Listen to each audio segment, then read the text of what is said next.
Vamos a leer el pasaje que inspira este retiro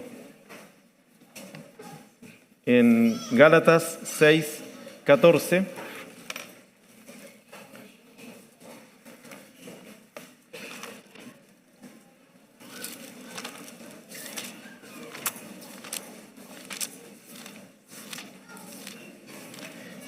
Y vamos a procurar mostrar en un principio un poco algo del contexto histórico para notar estas palabras del Señor a través del apóstol Pablo para nosotros. Gálatas 6:14 dice: pero lejos esté de mí gloriarme, sino en la cruz de nuestro Señor Jesucristo, por quien el mundo me es crucificado a mí y yo al mundo. La Nueva Versión Internacional lo traduce de esta manera: en cuanto a mí, que no se me ocurra jamás jactarme de otra cosa, sino en la cruz de nuestro Señor Jesucristo, mediante la cual el mundo ha quedado crucificado para mí y yo para el mundo. Al buscar un poco algunos antecedentes históricos referidos a esta ejecución llamada crucifixión, uno se encuentra rápidamente con un destacado político y filósofo romano, orador romano, que se llama Cicerón, defensor de la intelectualidad republicana, que consideró la crucifixión como el castigo más cruel y aterrador que podía existir. Noten lo que él dice respecto de la cruz. La sola palabra cruz no solo debía estar alejada de un ciudadano romano, sino que el ciudadano romano, debía alejarla de sus pensamientos, de su vista y de sus oídos. En esta noción republicana que Cicerón impulsaba con fuerza,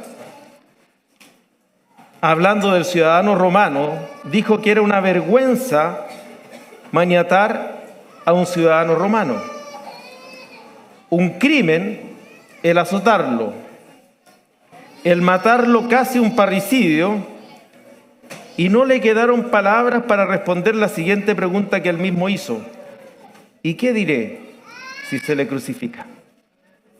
Al poco tiempo de la muerte de Nerón, nació Jesús. Los historiadores todos coinciden en que era la forma más brutal de ejecutar a alguien en la antigüedad. Era un espectáculo público de crueldad absoluta para infundir el mayor terror posible en la población. El sentenciado era azotado con el flagrum romano, una especie de látigo corto con varias tiras de cuero que tenía atadas bolitas de hierro o pedazos afilados de huesos de oveja. De este modo, camino hacia la cruz, así era en general. A Jesús lo azotaron antes de salir camino hacia la cruz. Camino hacia su crucifixión se veía el destino de los peores criminales o subversivos y se demostraba el poder y autoridad del Imperio Romano sobre los pueblos conquistados y en los que se ejercía la llamada Pax Romana. La crucifixión no solo era una forma de acabar con la víctima, sino una manera de borrar la memoria de aquel crucificado.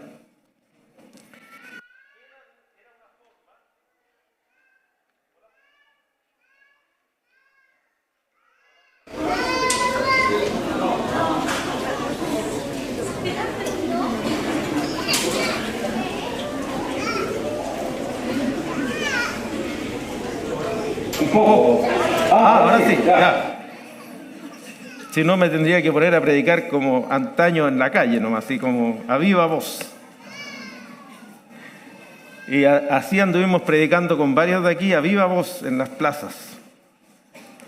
La crucifixión no solo era una forma de acabar con la víctima, sino una manera de borrar la memoria de aquel crucificado. Era una forma de comunicar el siguiente mensaje: de este no debe quedar recuerdo alguno. Era una forma pública de señalarle a todo el que contemplaba este espectáculo horroroso, cruel, de que nadie debía seguir hablando del crucificado. Era la forma de quitarlo, quitar su memoria. No tenía nada digno y por eso fue a la cruz. En un escenario histórico como el narrado, apareció un mensaje total y completamente contradictorio. Entre esos, comillas, nadie que murieron en alguna cruz olvidada, cuya historia debía ser prontamente borrada de la memoria colectiva, hubo uno que cambió plenamente el significado de la cruz. ¿Cómo es posible, queridos hermanos y hermanas, que una ejecución cuyo sentido, cuyo fin era la humillación pública, la derrota, la debilidad, se transforme en triunfo? ¿Cómo es posible que en la expresión de la mayor maldad aplicada sobre un ser humano se aprecie ni más ni menos que la victoria del amor? En la cruz, decía un autor, vemos la maldad en toda su expresión, pero vemos también el amor sacrificial superando, venciendo sobre esa maldad. La cruz, un símbolo tan presente en la arquitectura de majestuosos edificios, en las plazas de nuestras ciudades, como símbolo de paz y encuentro, incluso en los adornos que algunos usan, colgantes que algunos usan con el sentido de embellecerse. Sería una absoluta incomprensión si trajéramos a alguien del siglo I y lo pusiéramos en el escenario actual del significado de la cruz. ¿Cómo fue posible entonces que una ejecución humillante y desprovista de toda virtud humana se haya transformado en un símbolo que represente el amor de Dios? Ya hemos repetido ese versículo tan conocido, porque de tal manera amó Dios al mundo que ha dado a su Hijo unigénito. ¿Cómo es posible que ocurriese esta transformación? Probablemente una primera respuesta la podríamos obtener en la experiencia de Pablo en la provincia de Acaya, las ciudades de Atenas, principales ciudades de Atenas y Corinto. Acompáñenme un poquito a Hechos capítulo 17. Allí Pablo, después de haber ido con el Evangelio a Filipos, a Tesalónica, a Berea, Hechos capítulo 17, versículos 16 al 18, nos narra la experiencia del apóstol en la ciudad de Atenas, la ciudad docta, la ciudad del pensamiento, la ciudad luz. Dice Lucas, narrando esta experiencia de Pablo en el verso 16 del capítulo 17, Mientras Pablo los esperaba en Atenas, su espíritu se enardecía viendo la ciudad entregada a la idolatría.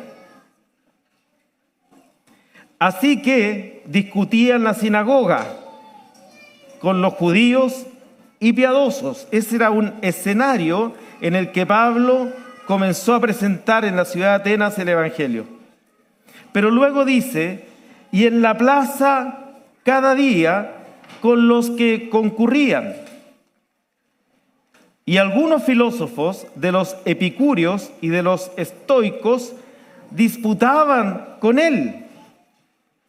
Así que Pablo está llevando el Evangelio allí a esta ciudad de Atenas, donde brilla el pensamiento humano, y está ni más ni menos que discutiendo con dos escuelas filosóficas de relevancia en aquella época, epicúreos y estoicos.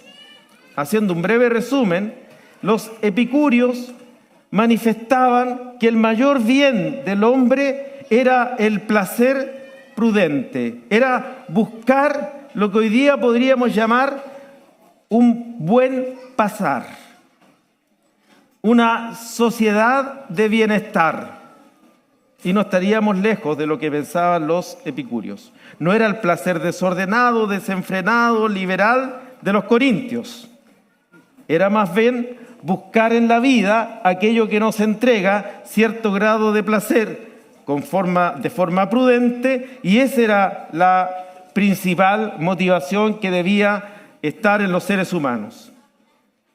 Y los estoicos planteaban una racionalidad lo más objetiva posible de los acontecimientos que le ocurrieran al hombre, de modo tal que el hombre debía tener el mayor control respecto de aquellas circunstancias y situaciones que le ocurrieran, aceptar la vida que le toca vivir de manera tranquila, de manera abnegada. Era un poco la idea estoica. Y frente a estos, Pablo está presentando el Evangelio. Y cuando lo está presentando, tienen una pregunta. La pregunta del verso 18 es, ¿qué querrá decir este? ¿Lo están leyendo? ¿Qué querrá decir este palabrero? Lo que sería similar en nuestro lenguaje, este es un charlatán. ¿Qué querrá decir este charlatán? Así que lo toman y lo llevan a un lugar donde él pudiera exponer sus ideas, porque fíjense en algo interesante que dice el verso 20. Pues traes a nuestros oídos cosas extrañas.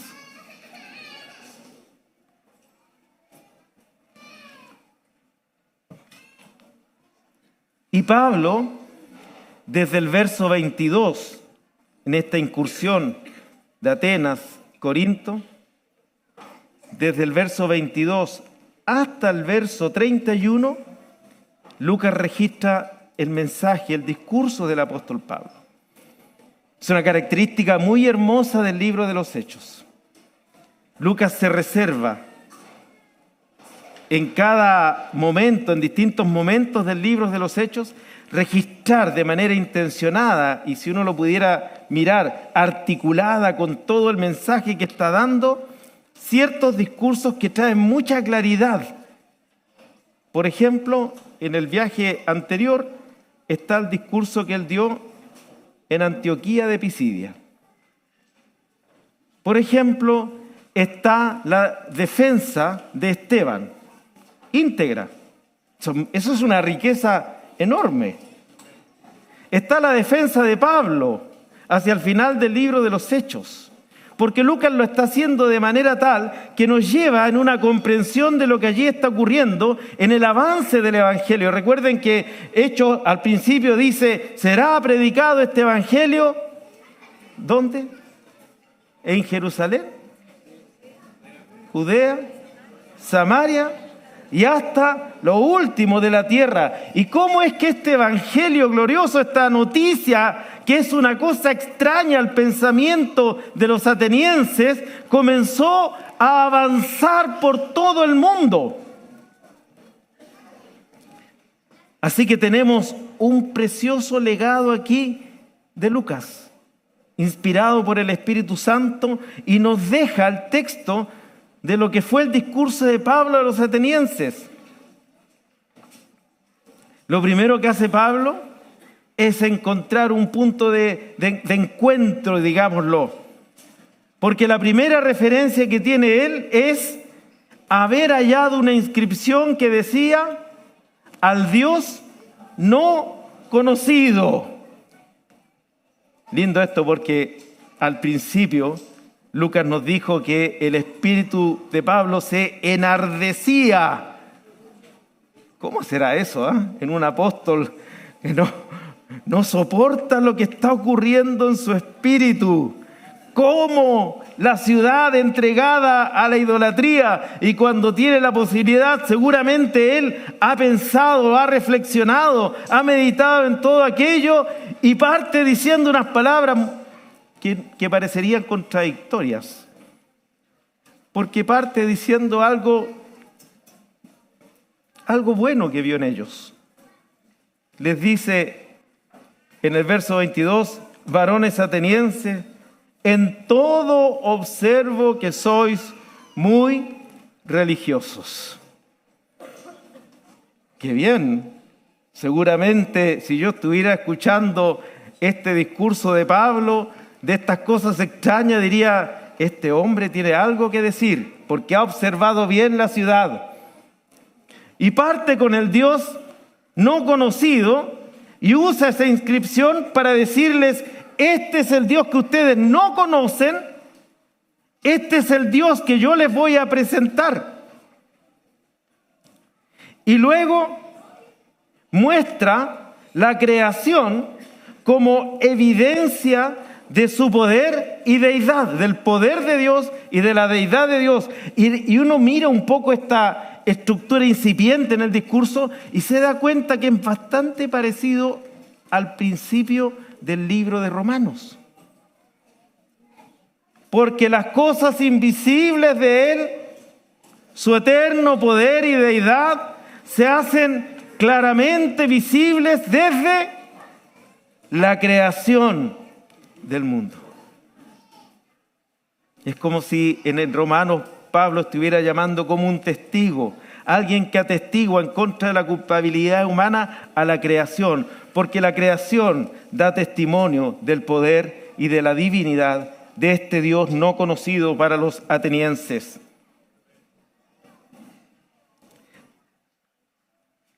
Luego muestra en este discurso al hombre con su anhelo inherente de buscar a Dios.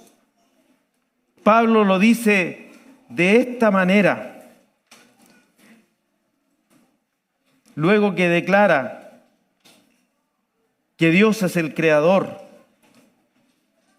para que busquen a Dios, si en alguna manera palpando puedan hallarle. El hombre, dice Pablo, tiene un anhelo que es inherente a él, que procura encontrar algo superior a él, que tiene esta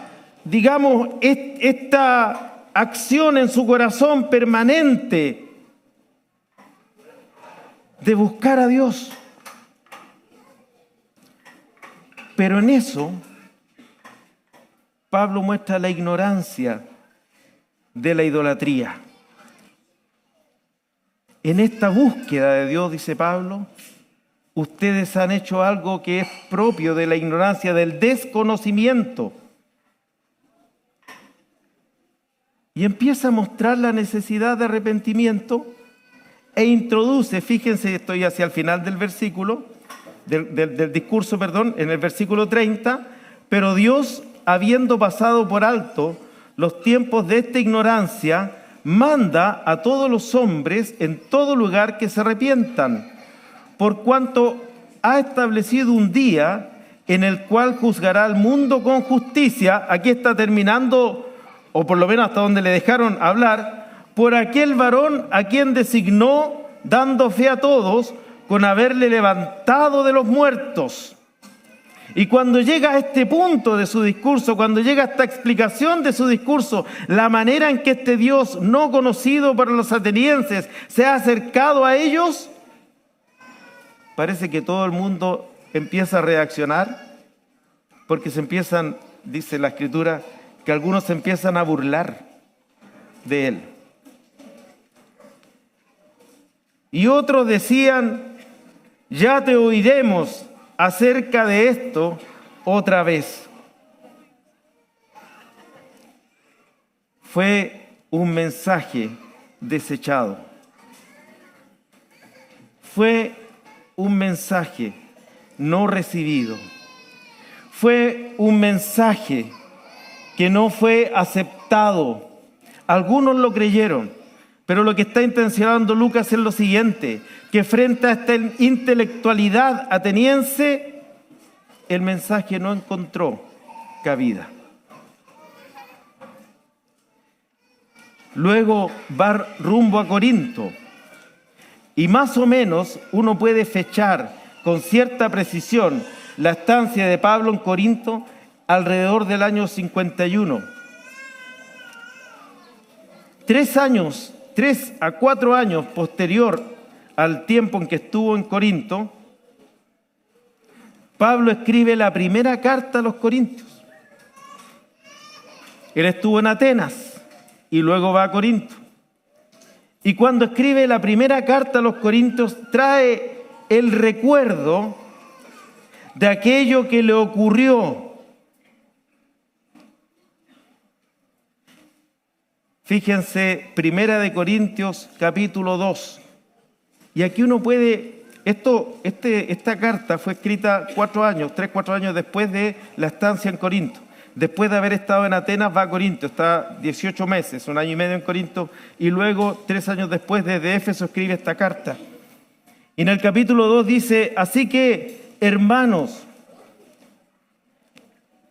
cuando fui a vosotros, estoy leyendo el verso 1 del capítulo 2 de Primera de Corintios, para anunciaros el testimonio de Dios, no fui con excelencia de palabras o de sabiduría. Parece que el apóstol Pablo entendió el rechazo al mensaje del Evangelio. Pues me propuse no saber entre vosotros cosa alguna, sino a Jesucristo y a este crucificado.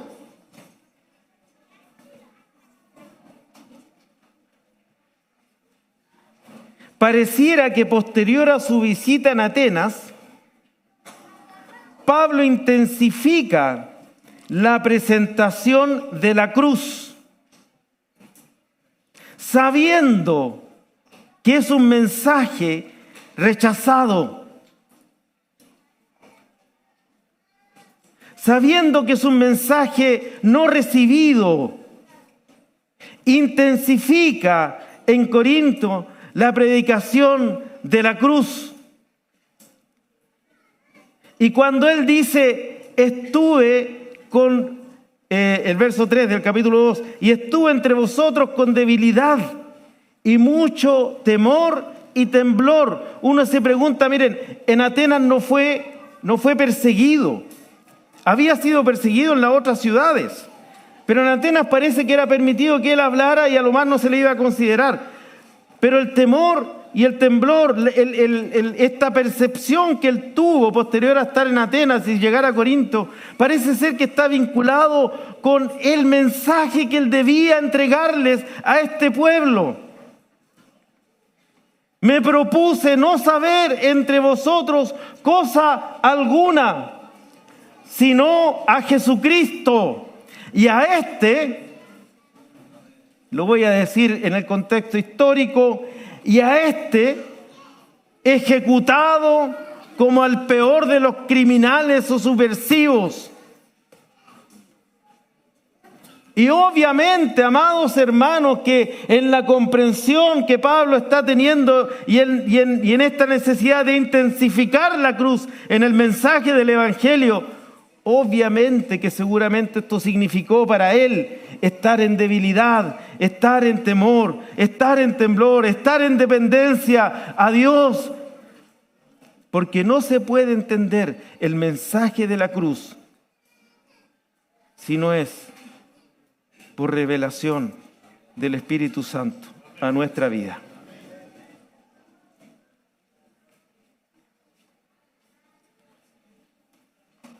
Intensifica la presentación de la cruz en contraste con las palabras o los discursos elegantes o elocuentes. La cruz no era un discurso elegante. La cruz, la sola mención de la cruz debía alejarse del lenguaje. Y Pablo, en conocimiento de esto, pero sabiendo que este es el único mensaje, aleluya, que puede traer salvación, el único mensaje capaz de redimir, el único mensaje capaz de salvar, el único mensaje capaz de perdonar, el único mensaje capaz de reconciliar. Él dice: no estoy interesado en la sabiduría de las palabras, ni en la elocuencia, ni en la elegancia de los discursos. Quiero presentar a un crucificado delante de ustedes.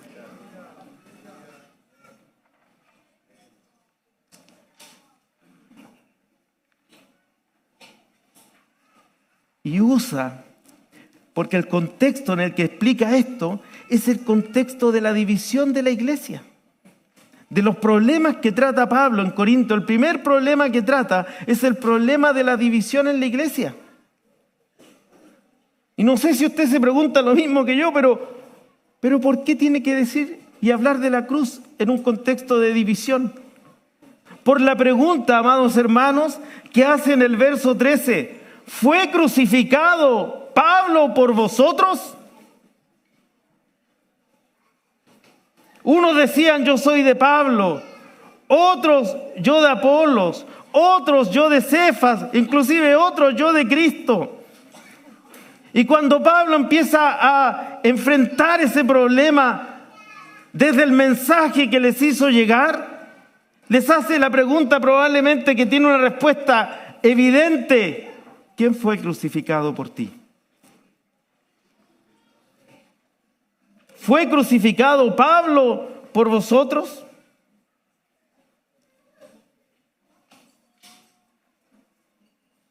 Es la respuesta a la carnalidad de las divisiones.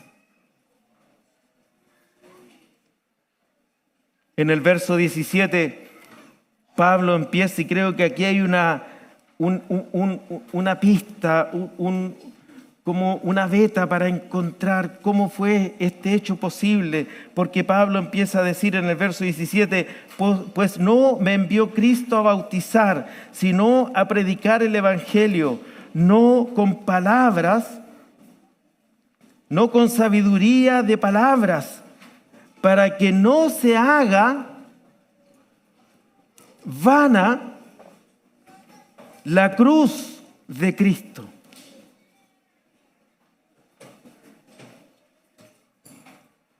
La palabra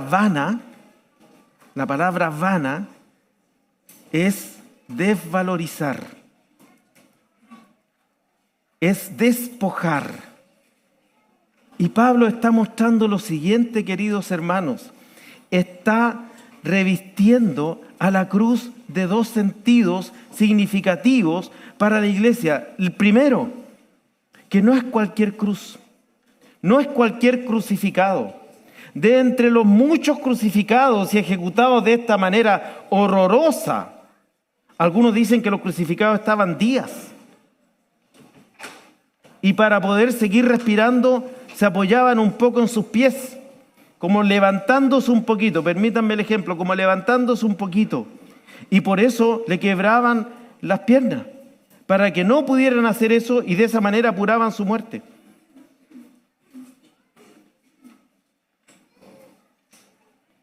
Deliraban, gritaban, maldecían. Pero hubo uno que estuvo 6 horas en la cruz y dijo las palabras más hermosas que esta humanidad jamás nunca ha escuchado.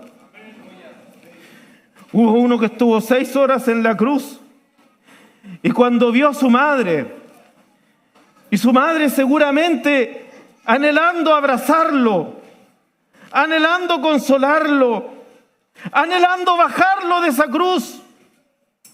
O cuando nuestro precioso Señor nació, María tuvo que recibir una palabra tan fuerte: una espada te atravesará, una espada. Y cuando estaba en la cruz, a los pies de la cruz, cuando estaba su hijo en la cruz y ella estaba a los pies de la cruz, seguramente ella hubiese anhelado, pero no podía. Pero miren a Jesús en la cruz, mirando a su madre y entendiendo el corazón de su madre, apreciando aquello que embargaba a su madre. Le dice unas palabras que seguramente, si no las entendemos o no las consideramos, nos parecieran hasta despectivas. Le dice a su madre: mujer, lo voy a parafrasear, mujer, ¿me quieres abrazar? ¿Me quieres consolar? ¿Me quieres limpiar? ¿Me quieres besar? ¿Me quieres bajar de esta cruz aunque quedes ensangrentada? Ahí tienes un hijo, para que todo aquello que quieres hacerme a mí, lo puedas hacer a él. Reenfoca toda esa emocionalidad que seguramente latía fuertemente en el corazón de María hacia Juan. La hace mirar hacia Juan. Jesús le podría decir, como seguramente nosotros le podríamos decir: no se preocupe, mamita, el domingo resucito y ahí nos encontramos. Pero ¿saben lo precioso de este Jesús glorioso? Es que atiende la necesidad en el momento en que la necesidad se presenta. Y le dice a Juan: he ahí tu madre. Qué hermoso, qué hermosa escena provista desde la cruz. Mi padre falleció hace unos 10 años. Y un día estaba en una sala de hospital y obviamente lo fuimos a ver en el horario de visita. Y al lado de él había un moribundo, lleno de cables, no se podía mover. Y le digo a mi papá: ¿y qué tal el vecino? Me dice: no he conocido hombre más mal genio. En la noche se pone a gritar, le grita a la enfermera, maldice a todo el mundo, no deja dormir este desgraciado, dijo mi papá. Y más encima, dijo mi papá, voy a usar las palabras que él dijo, mi papá es creyente, ¿sí? Más encima era choro, me dice. Porque el de 2 camas más allá le dice: oye, cállate un poquito para dormir. ¿Y qué le dijo este hombre? Ven a hacerme callar vos, y le mandó maldiciones por todo el mundo. Y mi papá dice: oye, no se puede ni mover, no pueden ir al baño. Así es nuestra naturaleza. Pero Jesús, glorioso Jesús, miró a su madre y la contuvo desde la cruz con sus palabras. ¿Recuerdan el momento en que faltó vino? ¿Qué dijo la madre de Jesús? Hagan todo lo que Él os dijere. No me cabe duda que en ese momento María abrazó a Jesús en Juan y lloró. Y Juan la abrazó y la consoló. Bendito, bendito el Señor Jesucristo. Para que no se haga vana, no se vacíe, no pierda su valor, no cualquier cruz, sino la cruz de Cristo. Esa cruz de Cristo fue el mensaje del apóstol. Y luego añade un segundo sentido porque dice, porque en el verso 18, porque la palabra de la cruz es, ¿qué es la palabra de la cruz?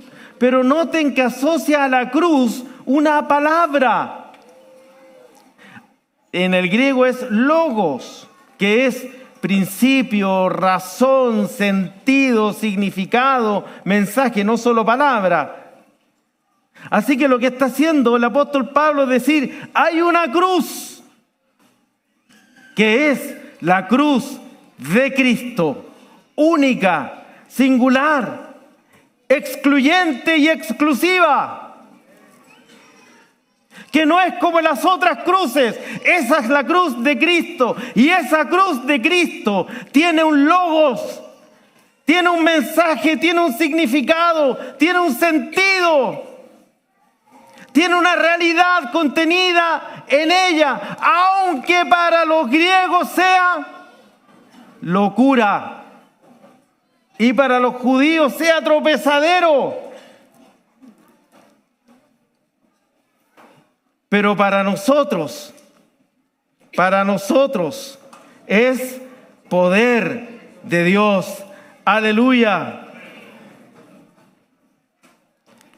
Poder de Dios y sabiduría de Dios.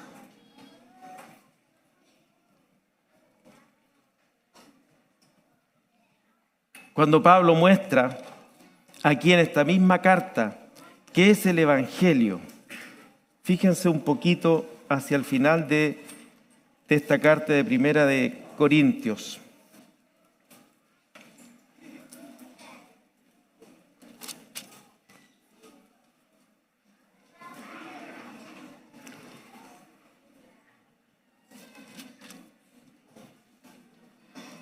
Capítulo 15, verso 1. Además, os declaro, hermanos, el evangelio que os he predicado, el cual también recibisteis, en el cual también perseveráis. Os declaro, hermanos, el evangelio que os he predicado. Verso 3. Porque primeramente os he enseñado lo que asimismo recibí. Y miren lo que él recibió. Que Cristo murió por nuestros pecados conforme a las Escrituras. El evangelio que he predicado es este. Que Cristo murió por nuestros pecados conforme a las Escrituras. Y probablemente, queridos hermanos y hermanas, de tanto oír esta verdad, de tanto escucharla, no hemos profundizado lo suficiente en ella porque nos hemos habituado. Pero les voy a proponer una manera de entender la cruz, y es la siguiente. Cristo murió por nuestros pecados, entendiendo el problema por su solución. Normalmente nosotros pensamos del siguiente modo respecto de nosotros mismos. Pensamos que tenemos ciertas virtudes y ciertos defectos, y que si nos arreglaran los defectos, las virtudes no tendrían que tocarlas, ¿cierto? Y por lo tanto, Normalmente lo que escuchamos es lo siguiente: es un hombre tan bueno, es trabajador, lo único que se enoja mucho, hermano. Lo único que tiene un vicio. Y pareciera ser que la solución es que venga Dios y nos quite el vicio, ¿cierto? O que venga Dios y nos quite un poquito el mal genio. O decimos, no, ella es extraordinaria. Lo único que se enoja por todo, hermano. No se rían las hermanas, es cierto.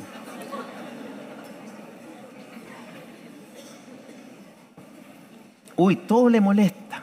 Y pareciera ser que la solución es que venga Dios y la maquille un poquito para que no se enoje tanto. Pero ¿cuál fue la solución de Dios para entender el problema? Que hubiese una cruz levantada donde su hijo muriera.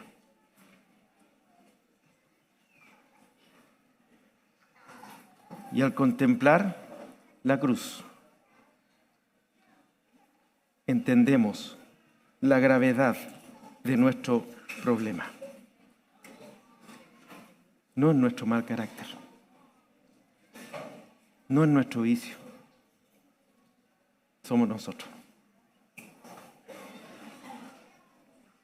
La cruz nos muestra la gravedad de nuestro problema, porque la cruz es la solución de parte de Dios. Hay una historia muy bonita de un conde llamado Zinzendorf.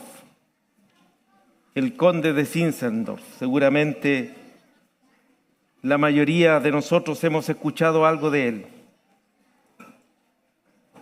Hijo de la nobleza, con una crianza piadosa, provista fundamentalmente por su abuela. A sus 19 años, luego de estudiar leyes, emprendió un viaje típico de la clase alta, de la nobleza, por toda Europa. Y mientras visitaba un museo, comenzó a contemplar por varias horas un cuadro que decía: «He aquí el hombre». Mientras lo contemplaba, algunos dicen que estuvo largas horas hasta que el museo cerró. Mientras lo contemplaba, miraba a Jesús casi desnudo, con heridas de látigo, una corona de espinas y una vara como un irónico cetro, mientras es llevado por un judío y un romano hacia la cruz. En la inscripción del cuadro podía leerse: «Yo he hecho esto por ti». 2 años después de esta experiencia, su vida fue dedicada a la obra del Señor. Junto a la iglesia llamada la Iglesia Morava, en 2 décadas enviaron más de 70 misioneros en una comunidad de alrededor de 600 hermanos. Y para la muerte de Zinzendorf se habían enviado al menos 226 misioneros. Él tenía una frase: «Solo tengo una pasión, es Él y solo Él». Contemplar la cruz, apreciarla, estar ante ella, meditando en aquello que fue hecho por nosotros. Se encontró un soneto desconocido, que quisiera leérselos, que seguramente lo han escuchado. No me mueve mi Dios para quererte, el cielo que me tienes prometido, ni me mueve el infierno tan temido para dejar por eso de ofenderte. Tú me mueves, Señor. Muéveme el verte clavado en una cruz y escarnecido. Muéveme ver tu cuerpo tan herido. Muéveme tus afrentas y tu muerte. Muéveme, en fin, tu amor, y en tal manera que aunque no hubiera cielo yo te amara, y aunque no hubiera infierno te temiera. No me tienes que dar porque te quiera, pues aunque lo que espero no esperara, lo mismo que te quiero, te quisiera. En una ocasión estaba Jesús en una casa de un fariseo. Había sido invitado. Y se acercó una mujer pecadora,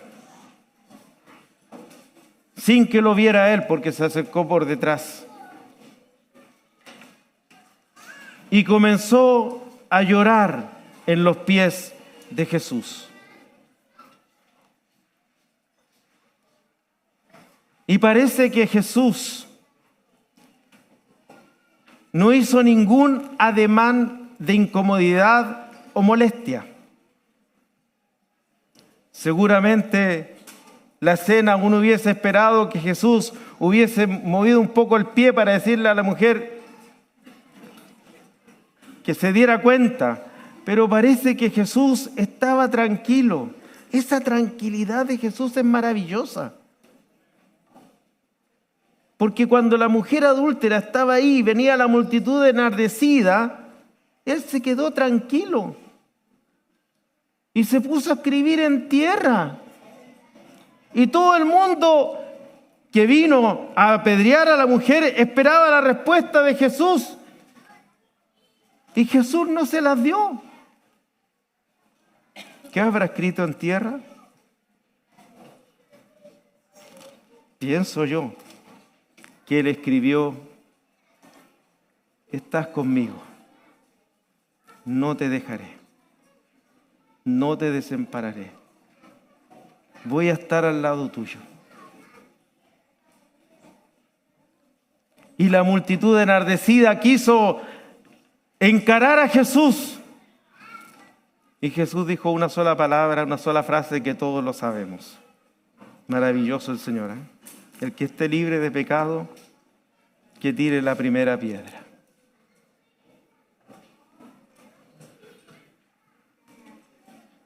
Claro, lo decimos nosotros y nos llegan los piedrazos, hermano, ni le digo cómo nos van a llegar. Pero lo dijo él. Y frente a esa palabra, todos comenzaron a dejar sus piedras. Cuando esta mujer estaba a los pies de Jesús, lloraba y sabían que era pecadora. Y Simón pensó para sí, así dice la Escritura, como que tuvo una meditación consigo mismo y como diría en buen chileno, a este no le alcanza ni para profeta. Porque dice, si este fuera profeta, pero lo dice en su corazón, los fariseos eran muy educados. Es como que usted me diga, linda su predicación, pero otra cosa es lo que está en su corazón. Lleva 50 minutos. Y el Señor les da una parábola. Le dice que un acreedor tenía 2 deudores. Uno debía 500 denarios y el otro 50 denarios. Denario todos sabemos que es el valor del trabajo por un día. Y le perdonó la deuda a los 2. Cristo Jesús murió en la cruz para perdonar nuestros pecados. Ese era el mensaje del Evangelio. Le perdonó la deuda a los 2, le dice Jesús a Simón. Lo hace pensar. Terrible cuando el Señor nos hace pensar. Y luego le dice, Simón, miren cómo cambia la escena. Le dice, Simón, ¿quién ama más? Y Simón responde bien, pienso que aquel que debía más. Y el Señor le dice a Simón, pues bien, has respondido, porque entré a tu casa y como tú me debías poco, ni siquiera me lavaste los pies. Y esta mujer no ha dejado de llorar en mis pies. Ni siquiera me ungiste. Y esta mujer no ha dejado de ungirme. Como tú me debes poco. Eso le estaba respondiendo el Señor. Entonces yo digo, la mujer supo cuánto debía, pero el fariseo creía que debía poco, aunque debía mucho más tal vez. Y el Señor transforma el problema del corazón del fariseo en una cuestión de amor, a causa del perdón. Y claro, para mí esa lección es la siguiente. Mi incomprensión del pecado que Él nos concedió en la cruz explica mi falta de devoción y de amor por Él. Mi incomprensión de esta verdad que la decimos tanto y de decirla tanto se nos ha hecho tan cotidiana, que Cristo murió en la cruz por nuestros pecados, mi incomprensión de aquello es lo que no me permite amarlo a Él. Estaba haciendo esta misma explicación en Callejones, así que si ustedes ven la predicación de Callejones, esto que voy a decir es después de Callejones. Es mi incomprensión. Me acompañó mi hija en esa ocasión y luego me dice, yo pensé que lo que tú ibas a decir era la comprensión de que algo tenía valor en ti.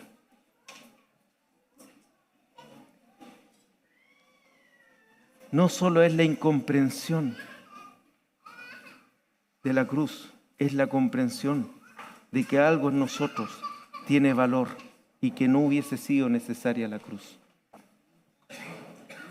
Cuando mi hija, si lo está viendo, le agradezco porque me desarmó, y es verdad, pensamos de nosotros mismos como si algo de nosotros tuviese algún valor.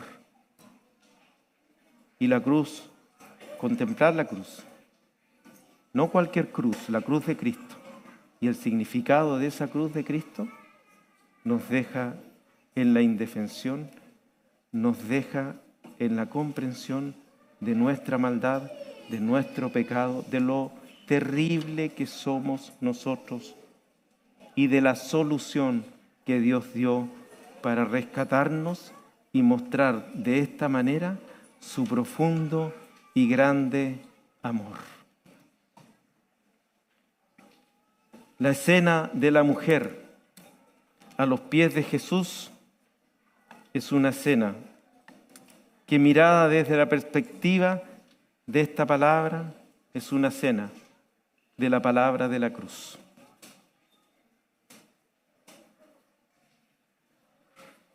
Contemplarlo a Él